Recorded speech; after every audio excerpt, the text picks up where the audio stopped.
మహిమ కలుగును గాక. దేవునికి మహిమ కలుగును గాక. ఈ సమయంలో మన మధ్యలో వాక్య పరిచర్య చేయడానికి తెనాలి నుంచి వచ్చినటువంటి సహోదరి సిస్టర్ మెర్సీ గారు మన మధ్యలో ఉన్నారు. వారు దైవ వర్తమానాన్ని అందిస్తారు. అయితే సమయాన్ని ఈ సిస్టర్కి అప్పగించడానికి ముందు 2 మాటలు మీకు తెలియచేయడానికి నేను ఇష్టపడుతున్నాను. యవన కాలంలో ప్రభువు కొరకు బహు బలంగా నిలబడినటువంటి సహోదరులు వారిద్దరు అక్క చెల్లెలు. వారిద్దరిని బట్టి ప్రభు నేను ఎంతగానో స్తుతిస్తూ ఉన్నాను. దేవుని కొరకు రోషం కలిగి, దేవుని పని కొరకు భారం కలిగి అనునిత్యము చాలాసార్లు నేను అబ్జర్వ్ చేసే విషయం ఏంటంటే ఎప్పుడు కూడా భక్తిలో ఉంటారు చెల్లెలు ఇద్దరు. భక్తి అనేది వాళ్ళలో కనబడుతూ ఉంటుంది. ఆ మనసు ఇచ్చినటువంటి దేవుడిని నేను స్తుతిస్తున్నాను. అలాగే ఇంత చక్కగా వారిని దేవుల్లో ప్రోత్సహిస్తున్న వారి తల్లిదండ్రులకు కూడా హృదయపూర్వక వందనాలు తెలియజేస్తూ ముందు సమయాన్ని ఆత్మీయ సహోదరి సిస్టర్ మెర్సీ గారికి సమయాన్ని అప్పగించడం జరుగుతుంది. కొద్ది నిమిషాలు వారు దేవుని వాక్యాన్ని అందించబోతున్నారు. వచ్చిన ప్రతి ఒక్కరికి యేసుక్రీస్తు నామములో ప్రత్యేకమైన వందనాలు. అలాగే ఒక అవకాశాన్ని ఇచ్చిన దేవునికి వందనాలు చెల్లిస్తున్నాను.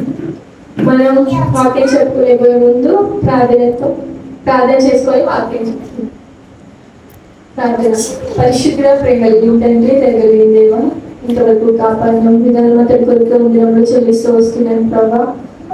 తండ్రి, నేనైతే మాత్రము అర్హత యోగ్యత లేనటువంటి దాన్ని నేను సన్నిధిలో ఒప్పుకొచ్చున్నాను. నన్ను మీకు శిలువ చాటున మరుగుపరుచుకొని మీరే ప్రతి ఒక్కరితో ప్రభావ మాట్లాడి వాళ్ళ యొక్క హృదయంలో నింపుతామని ప్రార్థిస్తూ నన్ను ఖాళీ చేసి నన్ను మరుగు చేసి మీరే కనబడుతున్నామని ప్రార్థిస్తూ వస్తున్నాను. సహాయం చేస్తున్నాను. మీ యొక్క ఆత్మ అభిషేకములు ప్రభా నాకు దయచేస్తుంది. మీ ఆత్మతో ప్రభా మీరు నన్ను నింపుతున్నామని వేడుకోవచ్చు. యేసుక్రీస్తునామములోనే ప్రార్థించి వేడుకొని పొందుకొని నా తండ్రి, ఆమేన్.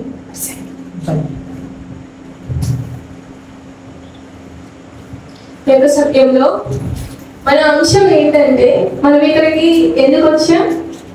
ఉపవాస ప్రార్థనగా చేయవచ్చాం కదా. మన అంశం ఏంటంటే ధైర్యాన్ని చేకూర్చే ఉపవాసం. ఏంటది? ధైర్యాన్ని చేకూర్చే ఉపవాసం. మనం ఫస్ట్ ఉపవాసం అంటే ఏంటో అబ్రివేషన్ తెలుసుకుందాం. ఊ అంటే ఉపేక్షించుకొనుట. ఊ అంటే ఏంటి? ఉపేక్షించుకోవడం. పా అంటే పరీక్షించుకోవడం. అలాగే వా అంటే వాక్యాన్ని మన హృదయంలో ఉంచుకోవడం. వా అంటే ఏంటి? వాక్యాన్ని మన హృదయంలో ఉంచుకోవడం. సా అంటే సహవాసంలో ఉండడం. అలాగే మూ అంటే ఇవన్నీ చేస్తూ ముందుకు సాగడం. ఊ అంటే ఉపేక్షించుకోవడం. పా అంటే పరీక్షించుకోవడం. వా అంటే వాక్యాన్ని మన హృదయంలో ఉంచుకోవడం. సా అంటే సహవాసంలో ఉండడం. మూ అంటే ఇవన్నీ చేస్తూ ముందుకు సాగడం. ఉపవాసం అంటే అది. మనం ఇప్పుడు ఒక వాక్యం చదువుకుందాం. 2 దినవృత్తాంతములు 20వ అధ్యాయము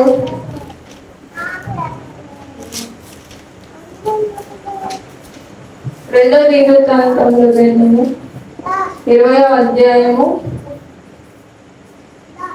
3 నుంచి చదవండి.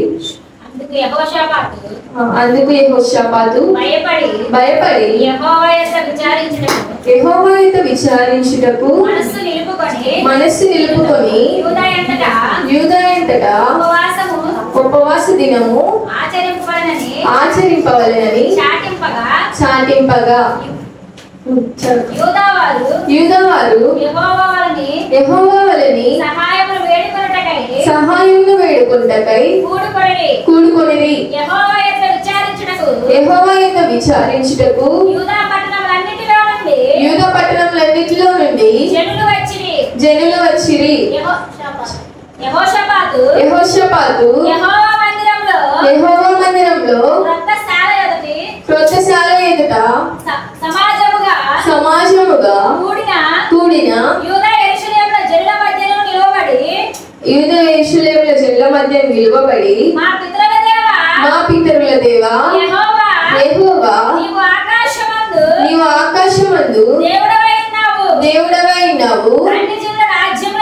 అన్యజనుల రాజ్యములను ఏలువాడవు నీవే, నీవు బహుబలము గలవాడవు, పరాక్రమం గలవాడవు,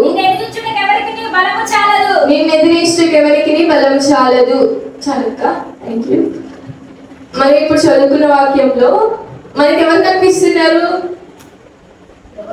యెహోషాపాతు. యెహోషాపాతు ఏం చేశాడంట? ఇక్కడ ఉపవాస దినము ఆచరించాడు అని మూడో వచనంలో ఉంది. సో ఈ యెహోషాపాతు గురించి మనం చూసుకున్నట్లయితే యెహోషాపాతు ఎలాంటి వాడంటే ఉపవాసము ఆచరింపక ముందు బలహీనుడు. ఉపవాస దినము ఆచరింపక ముందు అతని మీదకి శత్రువులు దండెత్తి వచ్చారు. అతడు యుద్ధానికి భయపడేవాడు. యెహోషాపాతు ధైర్యం లేనివాడు. ఉపవాస దినము ఆచరింపక ముందు యెహోషాపాతు ఎలా ఉండేవాడు అంటే ధైర్యం లేనివాడు, బలహీనుడు, శత్రు భయం ఉంది యెహోషాపాతుకి, యుద్ధం అంటే భయం ఉంది. సో ఈ యెహోషాపాతు ఉపవాస దినము ఆచరించిన తర్వాత ఎలా మారాడంటే, ఫస్ట్ యెహోషాపాతు ఆ ఉపవాస దినము ఆచరింపక ముందు ఎలా ఉండేవాడంటే 2 దినవృత్తాంతములు 20:17 వచ్చిన ఒకసారి చదువుతాం. ఆ యుద్ధములో మీరు పోట్లాడవలసిన నిమిత్తము లేదు. యూదా వారలారా, యెరూషలేము వారలారా, మీరు యుద్ధ పంక్తులు తీర్చి నిలబడి మీతో కూడా యెహోవా దయచేయ రక్షణను మీరు చూచెదరు. భయపడకుడి, జడియకుడి, రేపు వారి మీదికి పోవుడి, యెహోవా మీతో కూడా ఉండును. ఈ యెహోషాపాతు ఎవరి మీద ఆధారపడ్డాడు? దేవుని మీద ఆధారపడ్డాడు. ఉపవాస దినం ఆచరించిన తర్వాత దేవుని మీద ఆధారపడిన తర్వాత యెహోషాపాతు ఎలా ఉన్నాడంటే ధైర్యాన్ని పొందుకున్నాడు. బలహీనమైన యెహోషాపాతు, ధైర్యం లేని యెహోషాపాతు ఉపవాస దినం ఆచరించిన తర్వాత ధైర్యాన్ని పొందుకున్నాడు. ఈ యెహోషాపాతు ధైర్యాన్ని పొందుకోవడానికి గల కారణం, ధైర్యాన్ని పొందుకోవడానికి ఏం చేశాడు? ఉపవాసం చేశాడు. ఉపవాసంతో పాటు ఏం చేశాడు? దేవుని యొక్క విచారణ చేశాడు. ఇంకా యెహోషాపాతు ధైర్యాన్ని పొందుకోవడానికి కారణాలు ఏంటంటే ఉపవాస ప్రార్థన చేశాడు, దేవుని యొక్క విచారణ చేశాడు, దేవుని యొక్క మనస్సు నిలుపుకున్నాడు. ఇంకొక పాయింట్ చూసుకున్నట్లే దేవుణ్ణి గణపరిచాడు. ఈ యొక్క అధ్యాయం చూసుకున్నట్లే ఈ యొక్క అధ్యాయం చదివితే మనకు అర్థమవుతుంది. అక్కడే ఉంది మొత్తం పాయింట్స్. దేవుని మందిరంలో నిలబడి దేవునికి మొరపెట్టాడు. సో అప్పుడు యెహోషాపాతు ధైర్యాన్ని పొందుకున్నాడు. ఉపవాసం చేయకముందు బలహీనుడుగా ఉన్నాడు, ధైర్యం లేనివాడుగా ఉన్నాడు. కానీ ఉపవాసం ప్రార్థన చేసిన తర్వాత ఆయన ధైర్యాన్ని పొందుకున్న వాడిగా ఉన్నాడు అనమాట. మనం ఇప్పుడు ఏం చూసుకుందామంటే అసలు ఉపవాసం ఎందుకు చేయాలి అనే విషయాన్ని చూసుకుందాం. మనం ఉపవాసం ఎందుకు చేయాలంటే ఫిలిప్పీ పత్రిక 1వ అధ్యాయము 25వ వచనం 26వ వచనం చదవండి. ఫిలిప్పీ పత్రిక 1వ అధ్యాయము 25, 26. మరియు ఇట్టి నమ్మకము కలిగి నేను మరలా మీతో కలిసి ఉండుట చేత నన్ను గూర్చి క్రీస్తు యేసునందు మీకున్న అతిశయము అధికమగునట్లు మీరు విశ్వాసమునందు అభివృద్ధియు ఆనందమును పొందు నిమిత్తము నేను జీవించి మీ అందరితో కూడా కలిసి ఉండు అని నాకు తెలియను. చాలు.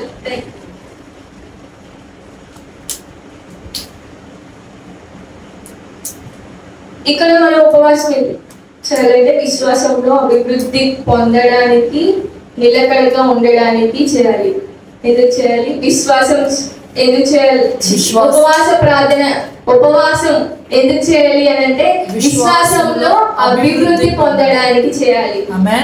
అలాగే విశ్వాసంలో నిలకడగా ఉండడానికి చేయాలి. ఇంకొక వచనం చూసుకున్నట్లయితే మొదటి సమూయేలు గ్రంథము 7వ అధ్యాయము 5, 6 వచనాలు చూసుకున్నట్లయితే అక్కడ ఉపవాసం ఎందుకు చేయాలంటే మొదటి సమూయేలు గ్రంథము 7వ అధ్యాయము 5, 6 అంతట సమూయేలు ఇశ్రాయేలీయులందరినీ మిస్పాకు పిలువనంపి నేను మీ పక్షమున యెహోవాకు ప్రార్థన చేతునని చెప్పగా వారు మిస్పాలో కూడుకొని నీళ్లు చేది యెహోవా సన్నిధిని కుమ్మరించి ఆ దినము ఉపవాసం ఉండి యెహోవా దృష్టికి పాపాత్ములుగా ఒప్పుకొనిరి. మిస్పాలో సమూయేలు ఇశ్రాయేలీయులకు న్యాయం తీర్చవచ్చు. ఇక్కడ ఉపవాసం ఎందుకు ఉండాలి అని చెప్తున్నారంటే పరిశుద్ధ జీవితం కోసం. వాళ్ళు ఏం చేశారు, మేము పాపులము అని ఒప్పుకున్నారు. మన పాపాలు ఒప్పుకొని పరిశుద్ధ జీవితం పొందుకోవాలి అని అంటే ఉపవాస ప్రార్థన ఎంతో అవసరం మనకి మన జీవితంలో. ఈ యొక్క జనరేషన్ లో చూసుకున్నట్లయితే యవనస్తులు చాలా పాపంలో ఉండి పాపంలో జీవిస్తూ పాపంలో ఆనందిస్తూ ఉన్నారు కదా. ఈ పాపం నుంచి మనం విడుదల పొందాలి అనన్నా, మన పాపంలను ఒప్పుకోవాలి అనన్నా ఉపవాస ప్రార్థన మనకి ఎంతో సహాయపడింది. ఉపవాస ప్రార్థన మనకి ఎంతో అవసరం. అలాగే ఇంకొక వచనం చూసుకున్నట్లయితే యోహాను పత్రిక 2వ అధ్యాయము 16వ వచనం చూసుకున్నట్లయితే ఉపవాస ప్రార్థన ఎందుకు చేయాలి అంటే యోహాను పత్రిక 2వ అధ్యాయము 16వ వచనం. యోహాను సువార్త 2వ అధ్యాయము 16వ వచనం. లోకములో ఉన్నదంతయు అనగా శరీరాశయు నేత్రాశయు జీవపుడంబములు తండ్రి వలన పుట్టినవి కావు అవి లోక సంబంధమైనవి. మనం ఉపవాస ప్రార్థన ఎందుకు చేయాలి అని అంటే శరీరాశని నేత్రాశని జీవపుడంబములు జయించడానికి చేయాలి. అంటే ఈ యొక్క లోకమును జయించడానికి చేయాలి. అపవాది అయిన సాతాను ఈ యొక్క లోకంలో ఉన్నాడు కదా, ఈ యొక్క సాతాన్ని జయించాలి అనన్నా మనకి ఉపవాస ప్రార్థన చాలా అవసరం అన్నమాట. సో మనం ఉపవాసం ఎందుకు చేయాలి? ఫస్ట్ పాయింట్ మనం ఏం చూసుకున్నామంటే విశ్వాసంలో అభివృద్ధి చెందడానికి, విశ్వాసంలో నిలకడగా ఉండడానికి మనం ఉపవాసం చేయాలి. సెకండ్ పాయింట్ చూసుకుంటే పరిశుద్ధంగా జీవించడానికి ఉపవాస ప్రార్థన చేయాలి. మనం పరిశుద్ధంగా జీవించాలంటే ఉపవాస ప్రార్థన చాలా అవసరం అన్నమాట. థర్డ్ పాయింట్ చూసుకున్నట్లయితే శరీరాశ నేత్రాశ జీవపుడంబం అనగా ఈ యొక్క లోకాన్ని జయించాలి అనన్నా మనకు ఉపవాసం చాలా అవసరం. ఉపవాస ప్రార్థన మనకు చాలా అవసరం అన్నమాట. ఇప్పుడు మనం ఏం చూసుకుందామంటే ఉపవాసం ఉన్నప్పుడు ఏం చేయాలి, ఉపవాసం ఎందుకు చేయాలో చూసుకుందాం. మనం ఉపవాసం ఉన్నప్పుడు ఏమేమి చేయాలి అనేది ఏం చేయాలో చూద్దాం. మన ఏం చేయాలంటే నార్మల్గా చూసుకున్నట్లయితే మనం ఏం చేస్తాము ఉపవాసం ఉన్నప్పుడు? ప్రార్థనలో తక్కువ ప్రార్థన చేయకుండా మన పనులు మనం చూసుకుంటాం కదా, వాక్యం చదవకుండా మన పనులు. కానీ బయటకి నేను ఉపవాసం ఉన్నాను అనేది కనపరుచుకుంటాం. నీరసంగా ఎవరైనా అడిగితే నేను ఉపవాసం ఉన్నాను మా ఈరోజు అని చెప్తాము. కానీ ఉపవాసం ఉన్నప్పుడు ఏం చేయాలో దాన్ని చేయలేము అన్నమాట.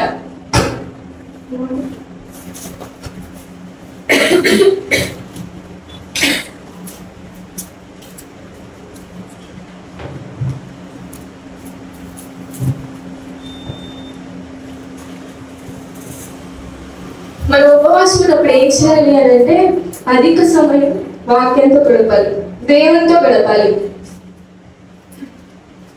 అధిక సమయం వాక్యం చదవాలి, అధిక సమయం దేవునితో సహవాసం చేయాలి.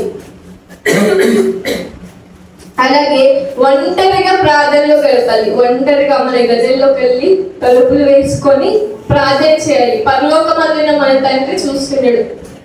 ఒంటరిగా ఎక్కువగా ప్రార్థనలో గడపాలి. ఉపవాసం ఉండేటప్పుడు మనం స్కూల్కి వెళ్ళే వాళ్ళు, స్టూడెంట్స్ అయితే కాలేజెస్ కానీ ఆఫీస్కి మన పనులకి మనం వెళ్ళిపోకుండా ఉపవాసం ఉన్నప్పుడు ఏం చేయాలి అని అంటే దేవునితో ఎక్కువ సమయం గడపాలి, వాక్యం ఎక్కువగా చదవాలి, ఒంటరిగా ప్రార్థనలో ఎక్కువ గడపాలి. అలాగే ఆత్మ సంబంధమైన విషయాలపై మనస్సుని నిలపాలి.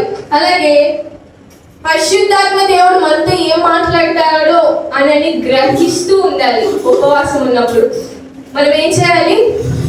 ఉపవాసం ఉన్నప్పుడు ఎక్కువగా ప్రార్థనలో గడపాలి, వాక్యం చదవాలి, అలాగే ఆత్మ సంబంధమైన విషయాలపై ఎక్కువగా మనస్సు నిలపాలి. అలాగే పరిశుద్ధాత్మ దేవుడు మనతో ఏం మాట్లాడతాడు అనేది గ్రహిస్తూ ఉండాలన్నమాట. ఉపవాసం ఉన్నప్పుడు మనం ఏమేమి చూసుకుందాం? ఉపవాసం ఎందుకు చేయాలి, ఫస్ట్ ఉపవాసం అంటే ఏంటి, తర్వాత యెహోషాపాతు ఉపవాసం చేయకముందు ఎలా ఉన్నాడు, చేసిన తర్వాత ఎలా మారాడు, అలాగే ఉపవాసం ఎందుకు చేయాలి, తర్వాత ఉపవాసం చేసినప్పుడు ఎలా ఉండాలి. ఇప్పుడు కొన్ని ఎగ్జాంపుల్స్ చూసుకుందాం బైబిల్లో నుంచి. అసలు ఎవరెవరు ఉపవాసం ఉన్నారు ఏంటి? ఫస్ట్ మనం చెప్పుకున్నాం కదా, ఫస్ట్ యెహోషాపాతు జనులు ఉపవాసం ఉన్నారు. అది 2 దినవృత్తాంతములు 20-3 మనం చూసుకున్నాము. ఇంకెవరున్నారు బైబిల్లో ఉపవాసం ఉన్న వాళ్ళు? ప్రజలు మోషే ఉన్నారు, యేసుక్రీస్తు వారు, హన్నా ప్రవక్త, కొత్త నిబంధనలో హన్నా ప్రవక్త. ఇంకా ఇలా చాలా మంది దేవుని దగ్గర ఉపవాసం ఉండి వాళ్ళు అనుకున్నది, వాళ్ళు జరగాలని అనుకున్నది పొందుకున్న వాళ్ళు ఉన్నారు కదా. అవును, నినివే పట్టణపు వారు ఉన్నారు, యేసుక్రీస్తు ప్రభు వారు ఉన్నారు, మోషే ఉన్నారు. మనం కూడా మన జీవితంలో మనం ఏదైతే అనుకుంటామో ఉపవాసం ఉండి ప్రార్థన చేసినప్పుడు పట్టుదల కలిగి దాన్ని మనం పొందుకునే వారంగా ఉంటాం అన్నమాట. ఇక్కడ మనం దేవుని జ్ఞానాన్ని, నడిపింపుని, సాతాన్ని ఎదిరించడానికి, వారి దుర్గములను పడగొట్టడానికి, క్రీస్తు స్వరూపంలోకి మనం మారడానికి ఉపవాస ప్రార్థన చాలా ఉపయోగపడుతుంది అన్నమాట. ఈ యొక్క ఉపవాస ప్రార్థన ఎంతో అవసరం. మనం క్రీస్తు స్వరూపంలోకి మారడానికి కూడా ఉపవాస ప్రార్థన చాలా అవసరం. అలాగే శత్రువుని అనగా సాతాని దుర్గములను పడగొట్టడానికి కూడా ఉపవాస ప్రార్థన చాలా అవసరం అన్నమాట. అలాగే మనం ఉపవాస ప్రార్థన చేయడం వలన ఆశీర్వాదాలు ఏంటి అనేది మనం ఇప్పుడు చూద్దాం. అంటే ఉపవాస ప్రార్థన చేయడం వల్ల మనకు లాభం ఏంటి అనేది చూద్దాం. ఉపవాస ప్రార్థన చేయడం వల్ల మనం శోధనలు జయిస్తాము. అలాగే మన జీవితంలో అద్భుతాలు జరుగుతాయి. ఉపవాసం ఉండి ప్రార్థన చేసినప్పుడు మన జీవితంలో అద్భుతాలు జరుగుతాయి. అలాగే మన జీవితంలో దేవుని చిత్తాన్ని మనం తెలుసుకోగలం. ఉపవాసం ఉండి ప్రార్థన చేసినప్పుడు దేవుని చిత్తాన్ని మనం తెలుసుకోగలం. అలాగే వ్యక్తిగతంగా దేవునికి దగ్గర అవ్వగలం ఉపవాస ప్రార్థనలు. అలాగే దేవుని నడిపింపుని కూడా మన జీవితంలో చూడగలం ఉపవాసం ఉండడం వల్ల లాభాలు. అలాగే ఉపవాసం అసలు ఎలా చేయాలి అనేది చూద్దాం. ఇప్పుడు మనం ఏం చూసాము? ఎందుకు చేయాలి, ఎలా చేయాలి, ఏం చేయాలి, ఎందుకు చేయాలి, అసలు ఉపవాసం ఎందుకు చేయాలి, ఉపవాసం ఉన్నప్పుడు ఏం చేయాలి, అలాగే కొన్ని ఎగ్జాంపుల్స్ చూసాము. ఇప్పుడు లాభాలు చూసుకున్నాము. ఇప్పుడు అసలు ఉపవాసం ఎలా చేయాలి అనేది చూద్దాం. యెషయా 58వ అధ్యాయము 3-9 ఉపవాసం ఉండగా నీవెందుకు చూడవు? మేము మా ప్రాణంలో ఆయాసపడుతుండగా నీవెందుకు లక్ష్య పెట్టమని అందరూ. మీ ఉపవాస దినమున మీరు మీ వ్యాపారం చేయుదురు, మీ పనివారి చేత కఠినమైన పని చేయించుదురు. మీరు కలహపడుచు, వివాదము చేయుచు, అన్యాయముగా బుద్ధులాడుచు ఉపవాసం ఉందురు. మీ కంఠధ్వని పరమున వినబడినట్లుగా మీరు ఇప్పుడు ఉపవాసం ఉండరు. అట్టి ఉపవాసము నాకు అనుకూలమా? మనుషులు తన ప్రాణమును బాధపరచుకొనవలసిన దినము అట్టిదేనా? ఒకడు జమ్ము వలె తలంచుకొని గోడ కట్ట కట్టుకొని బూడిద పరుచుకొని కూర్చుండుట ఉపవాసమా? అట్టి ఉపవాసము యెహోవాకు ప్రీతికరమని మీరు అనుకొందురా? దుర్మార్గులు కట్టిన కట్లను విప్పుటయు, కాడివారు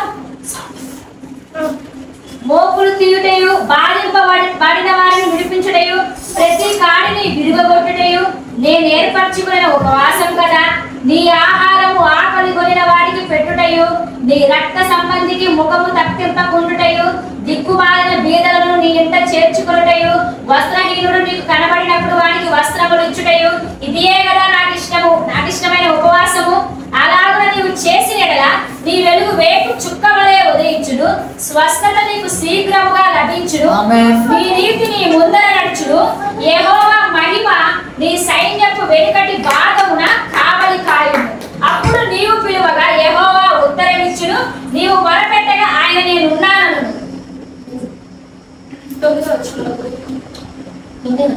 అప్పుడు నీవు పిలువగా యెహోవా ఉత్తరమిచ్చును, నీవు మొరపెట్టగా ఆయన నేనున్నాను.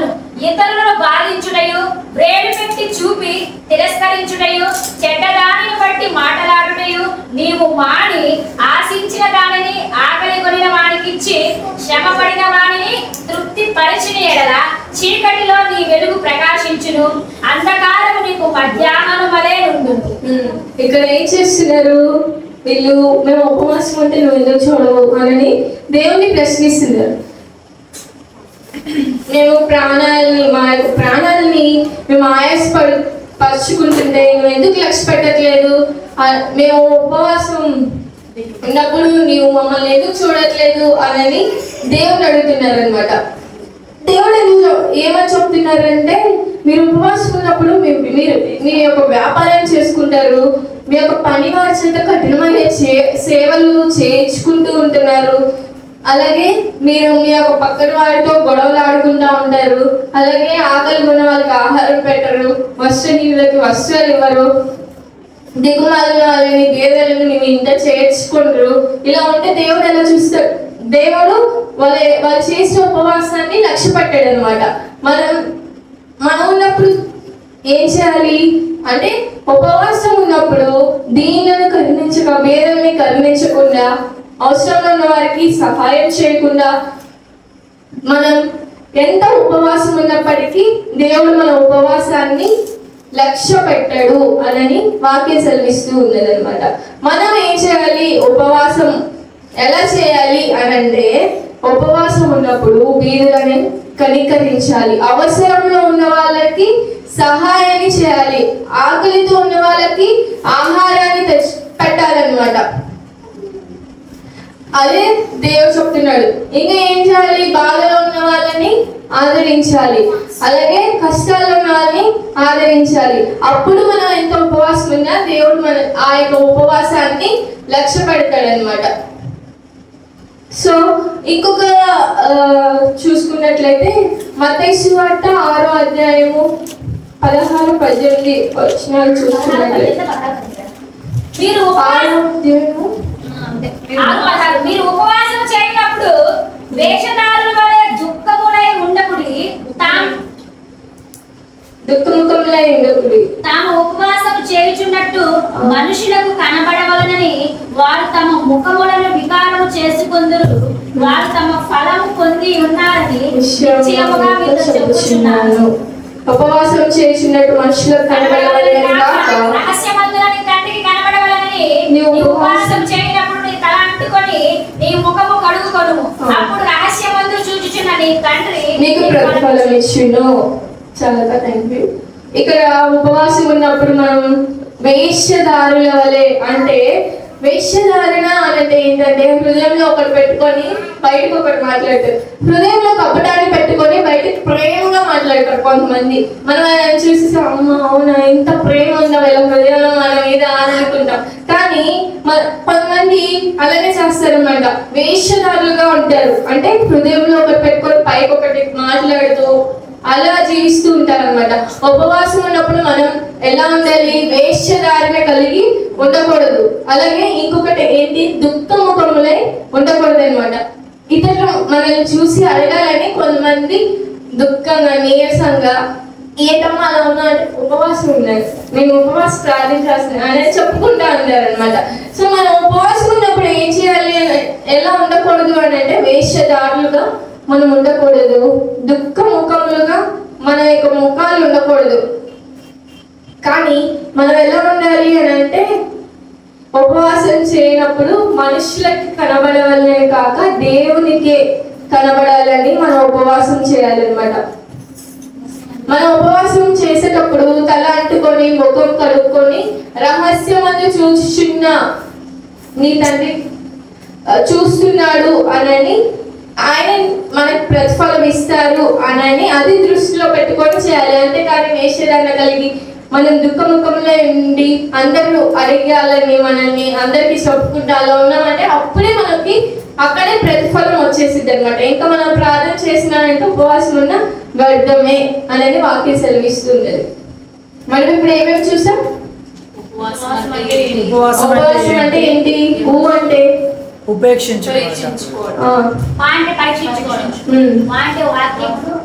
హృదయంలో పెట్టుకోవడం, శాంతి సహవాసంలో ఇవన్నీ చేస్తూ అంటే ముందు కొనసాగడం. ఇంకా ఏం చేసాం? యెహోషాపాతు చేసిన ఉపవాసం చేయకముందు యెహోషాపాతు ఎలా ఉన్నాడు? ధైర్యం లేని వాడిగా, భయపడేవాడిగా ఉన్నాడు. ధైర్యం లేని వాడిగా ఉన్నాడు. యుద్ధం అంటే భయపడేవాడు.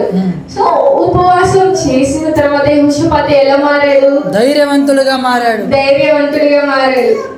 ధైర్యం రావడానికి గల కారణం ఏంటి? యెహోషాపాతు యెహోవా యొద్ద విచారణ చేశాడు, ఉపవాసం ఉన్నాడు. కాబట్టి యెహోషాపాతుకి ధైర్యం వచ్చింది. ఇంకేం చేసుకున్నాం మనం? ఉపవాసంలో ఎందుకు చేయాలి? ఉపవాసం ఎందుకు చేయాలి? ఎందుకు చేయాలి? విశ్వాసంలో అభివృద్ధి పొందడానికి, విశ్వాసంలో అభివృద్ధి పొందడానికి, విశ్వాసంలో నిలకడగా ఉండడానికి, పరిశుద్ధంగా ఉండడానికి. పరిశుద్ధంగా ఉండడానికి, అనగా లోకంలో చేయించడానికి ఉపవాసం ఉంటుంది. ఇంకా ఏంటంటే ఉపవాసం ఉన్నప్పుడు ఏం చేయాలి అనేది మనం చేసుకున్నాం. ఏం చేయాలి ఉపవాసం ఉన్నప్పుడు? ప్రార్థన చేయాలి, వాక్యం చదవాలి, ఒంటరిగా దేవునితో గడపాలి.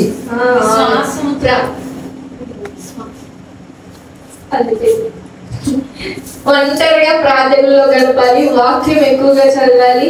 అలాగే పరిశుద్ధాత్మ దేవుడు మనతో ఏం మాట్లాడతాడో అన్నది శ్రద్ధగా దేవుని యొక్క విచారణ చేస్తూ ఉండాలన్నమాట. తర్వాత ఉపవాసం ఉండడం వల్ల లాభాలు చూసుకున్నాం. ఏంటవి? శోధనలు జయిస్తాము, మన జీవితంలో అద్భుతాలు జరుగుతాయి ఉపవాసం ఉండడం వల్ల. దేవుని చిత్తాన్ని మనం తెలుసుకోగలం. ఉపవాసం ఉండడం వల్ల దేవునికి వ్యక్తిగతంగా దగ్గర అవ్వగలము. అలాగే దేవుని నడిపింపును మన జీవితంలో చూడగలం అన్నమాట. ఉపవాసం ఎలా చేయాలో కూడా మనం చూసుకున్నాము. యెషయా గ్రంథంలో అలాగే మత్తయి సువార్తలో చూసుకున్నాం కదా. సో మనం ఇవన్నీ చేస్తూ దేవుని యొక్క విచారణ చేస్తూ దేవునితో ఎక్కువగా గడుపుతూ ఉపవాసం ఉన్నప్పుడు వేషధారుల వల్లే కాకుండా దుఃఖముఖములో ఉండకుండా దేవుడు చూస్తున్నాడు అనే రహస్యం అందున్న దేవునికి ప్రార్థన చేస్తూ ఉపవాసం చేసినట్లయితే మన జీవితంలో మనం అద్భుతాలు చూడగలం. మన జీవితంలో మనం ఆశ్చర్య కార్యాలు దేవుడు ఏదైతే మన జీవితంలో చేయాలని ఆశిస్తున్నారో, ఆయన చిత్తం ఏదైతే ఉందో దాన్ని మన జీవితంలో నెరవేరుస్తాడు. అలాగే మనం ఏదైతే అనుకుంటామో, మనం ఏదైతే ఆశించి ఉపవాస ప్రార్థన చేస్తామో దాన్ని కూడా మన జీవితంలో పొందుకోగలం అన్నమాట. దేవుడి వాక్యాన్ని దీవించును గాక. దేవునికి మహిమ కలుగును గాక. అందరూ గట్టిగా ఆమేన్ చెప్తామా? దేవునికి మహిమ కలుగును గాక. చాలా శక్తివంతమైన వాక్కును దేవుడు రాత్రి మనకు వినిపింప చేశారు. ఉపవాసం అంటే ఏంటి? ఉపవాసం ఎందుకు చేయాలి? ఉపవాసంలో ఏం చేయాలి? ఉపవాసం చేయడాన్ని బట్టి వచ్చే లాభాలు ఏంటి? ఇంకేం చూసుకున్నాం? చివరిది ఉపవాసం ఎలా చేయాలి అనే అంశాలు దేవుడు మనతో పరిశుద్ధాత్మ దేవుడు సూటిగా స్పష్టంగా మాతో మాట్లాడుతూ వచ్చారు. దాన్ని బట్టి దేవుని స్తుతించబడుతున్నాను. నిజమే, మనం చూసినట్లయితే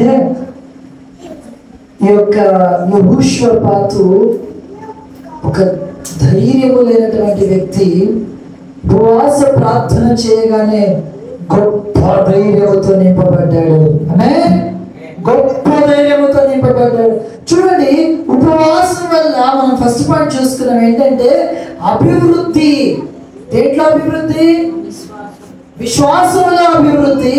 దేంట్లో అభివృద్ధి అంటే ఆత్మీయతలో అభివృద్ధి. దేంట్లో అభివృద్ధి అంటే ప్రియుడా, నీ ఆత్మ వర్ధిల్లుచున్న ప్రకారము నీవు అన్ని విషయంలో వర్ధిల్లేటట్లుగా దేవుడిని ఆశీర్వదించును గాక. నీ జీవితంలో ఉపవాస ప్రార్థన యొక్క అనుభవాన్ని ఎప్పుడు కలిగి ఉంటావో ఇది జరగదు, ఈ కార్యం ఇక జరగదు అని నీవు తలంచిన ప్రతి కార్యములను దేవుడు జరిగించడానికి సమర్థుడై ఉన్నారు. ఉపవాస ప్రార్థనలో నీవే గొప్ప అద్భుతాలను చూచుదువు గాక యేసు నామములో. ఒక మాట చెప్తాను, యోనా గ్రంథంలో కన్నడలో చాలా చక్కగా రాయబడి ఉంటుంది. నినివే పట్టణపు ప్రాంత వాసులట ప్రార్థన చేయాలట. దేవుడట కన్నడలో ఉంటది, తాను ಮಾಡಬೇಕೆಂದಿರುವ ಕೇಡಿಗೆ మన మరుగితను మనసోతను. అంటే దేవుడట ఆ యోనా ద్వారా నినివే పట్టణంలో ఆ వార్త ప్రకటించబడినప్పుడు, ఉగ్రతలు ప్రకటించబడినప్పుడు అందరూ ఉపవాస ప్రార్థనలు ప్రతిష్ఠించుకొని ఉపవాసము చేయగలట. దేవుడట తన మనస్సునే మార్చుకున్నారట. గమనించారు పిల్లరా? చూడండి ఎంతటి ప్రేమమైన దేవుడు. ఇదిగో చూడాలి, ఉపవాస ప్రార్థన చేసినప్పుడు నీ జీవితంలో నా జీవితంలో కార్యము చేయడానికి ఆయన కదిలి వస్తారు. ఆమేన్. ఆమేన్. చూడండి, చాలా శోధనలు వస్తాయి. ఎన్ని శోధనలు వచ్చినా ఉపవాస ప్రార్థనలు చేసినప్పుడు అన్ని శోధనలను మనం జయించగలము, అపవాదిని జయించగలము అనే విషయాన్ని తెలియజేస్తున్నాం.